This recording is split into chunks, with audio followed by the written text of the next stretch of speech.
Dari hadis Nabi, an Abi Dzarrin qala li Rasulullah sallallahu alaihi wasallam, ya Aba Dzarrin, la antaghduwa fata'allama ayatan min kitabillahi khairun laka min antusalliya mi'ata raqatin, wala antaghduwa fata'allama baban minal ilmi umila bihi aw lam yu'mal khairun min antusalliya alfa raqatin. Rawahu Ibnu Majah. Dari Abu Dzar, ia berkata, Rasulullah sallallahu alaihi wasallam bersabda kepadaku, hai Abu Dzar, sungguh kamu pergi untuk mempelajari satu ayat dari kitab Allah, itu lebih baik bagimu daripada kamu sholat sunnah 100 rakaat. Dan sungguh kamu pergi untuk mempelajari satu bab ilmu, baik diamalkan atau tidak, itu lebih baik bagimu daripada kamu sholat sunnah 1000 rakaat. Hadis riwayat Ibnu Majah, juz 1 halaman 79 nomor 219.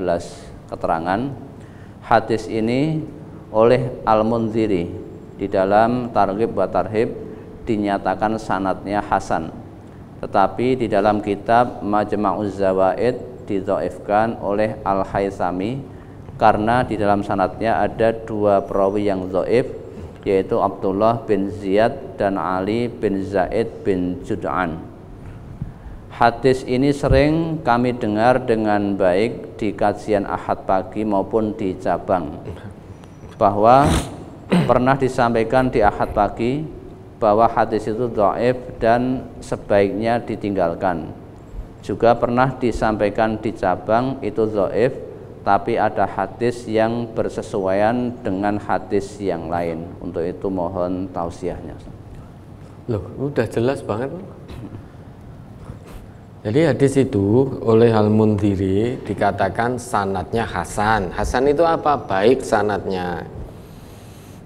Namun oleh Al-Haythami di dalam kitab Majma'uz Zawaid dikatakan itu dhaif hadisnya. Kenapa? Karena dalam sanad hadis itu ada dua perawi yang diyakini kedhaifannya. Ini sudah sangat jelas. Lah panjenengan sendiri tadi yang sudah menyebutkan. Nah, bagaimana sekarang dari hadis tersebut Nabi bersabda kepada Abu Dzar, la antak dua fata'allama ayatun min kitabillahi khairun laka min antusalliya mi'ata raka'atin wa antak dua fata'allama baban minal ilmi khairun laka min antusalliya alfa raka'atin. Jadi, hei Abu Dzar, ya, kamu pergi bersungguh-sungguh, kemudian kamu menuntut ilmu. Menuntut ilmu itu lebih baik daripada kamu sholat sunnah 100 rakaat. Nah, kemudian kamu pergi menuntut ilmu, bukan hanya ilmu sini, tapi satu bab dari ilmu, entah kamu amalkan entah tidak, itu lebih baik daripada kamu sholat sunnah 1000 rakaat. Nah, seandainya hadis ini tidak ada perselisihan dalam kedhaifannya, artinya sahih, apakah lantas kita tidak akan tunaikan sholat sunnah? Kemudian, apakah ketika kita mempelajari ilmu kemudian kita tidak amalkan? Padahal yang namanya ilmu pengetahuan itu butuh pengamalan. Lah bagaimana mungkin punya ilmu kok tidak diamalkan? Al ilmu bila amalin kasyajari bila samroh. Ilmu itu tanpa diamalkan laksana pohon tanpa buah, nggak memberi manfaat apapun. Nah, baik sholat sunnah maupun menuntut ilmu itu sangat ditekankan oleh agama kita, maka jangan dipilah-pilah. Sholat sunnah, ya, rawatib itu ada yang muakkadah, ada yang muakkadah. Menuntut ilmu itu juga diperintahkan oleh Nabi kita, man salaka thoriqan yaltamisu fihi ilman sahalallahu lahu bihi thoriqan ilal jannah. Barang siapa yang pergi menuntut ilmu, kemudian man salaka thoriqan yaltamisu fihi ilman sahalallahu lahu bihi thoriqan ilal jannah.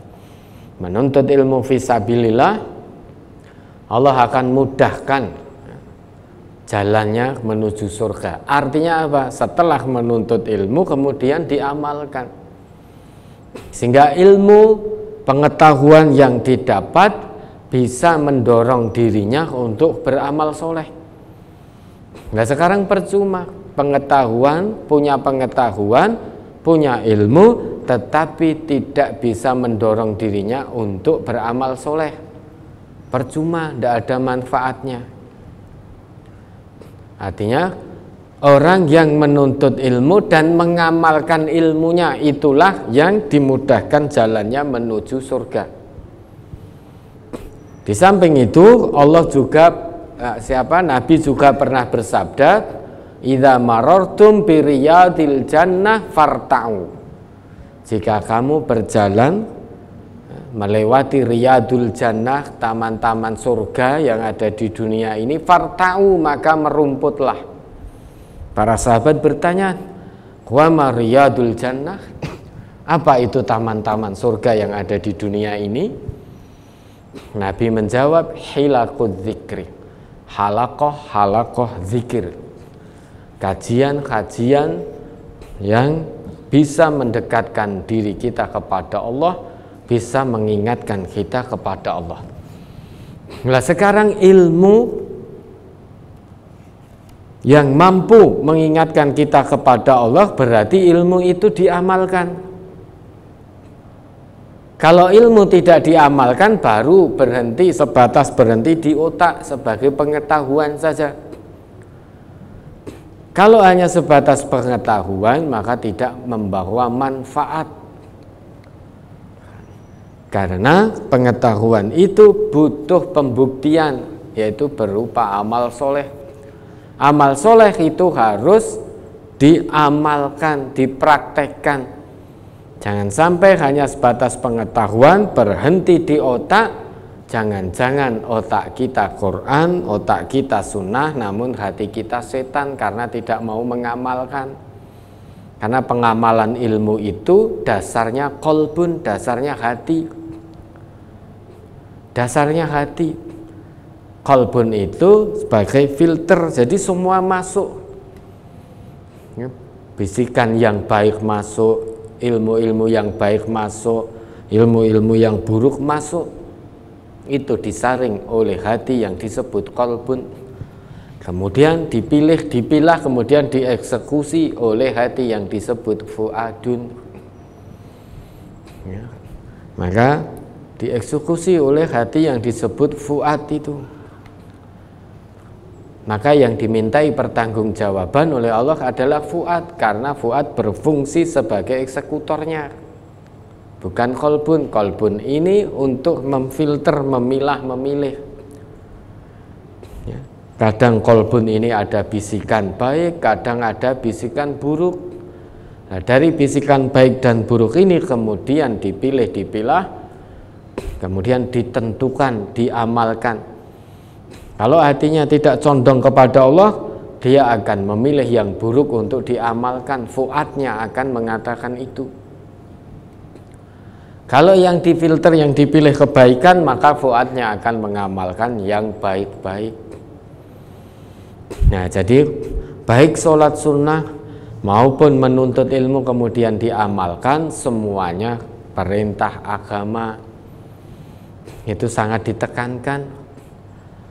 Bagaimana kita menuntut ilmu tentang kebaikan sholat sunnah, namun kita tidak mau mengamalkan? Apakah kita akan mendapatkan kebaikan dari sholat sunnah yang kita lakukan padahal kita belum mengamalkan? Maka jangan dipisah-pisah. Nah, biasanya manusia itu kalau tahu bahwa menuntut ilmu diamalkan atau tidak itu lebih baik daripada sholat sunnah 1000 rakaat, yang terjadi apa? Yang terjadi hanya sregep ngaji tok, nggak mau mengamalkan, dan apalagi sholat sunnah. Wis mung sregep ngrungokke pengajian, hanya rajin mendengarkan pengajian, hanya rajin mendengarkan tausiah diniyah, namun tidak mau mengamalkan. Padahal dalam kajian-kajian dijelaskan, ya, man kana yu'minu billahi wal yaumil akhir falyakul khairan aw liyasmut. Barang siapa yang beriman kepada Allah dan hari akhir, hendaknya berkata baik. Kalau tidak bisa, diam. Oh, itu ngerti. Oh, teorinya begini, aturannya begini. Selesai dari pengajian, keluar misuh-misuh. Nah, berarti dia tidak mengamalkan ilmunya. Hanya sebatas sregep mendengarkan saja. Kira-kira kalau itu terjadi, maka kita akan milih mana? Milih sregep ngrungokke tok, ora gelem ngamalke. Nggak mau mengamalkan, apalagi mengamalkan sholat sunnah. Ya, maka jangan dipisah-pisah. Itu semuanya merupakan perintah agama kita. Ya. Kalau ilmu tidak diamalkan, itu laksana pohon tanpa buah, tidak akan memberi manfaat apapun, tidak akan memberi manfaat bagi diri sendiri, apalagi manfaat bagi Islam dan juga umat Islam. Maka laksana pohon tanpa buah.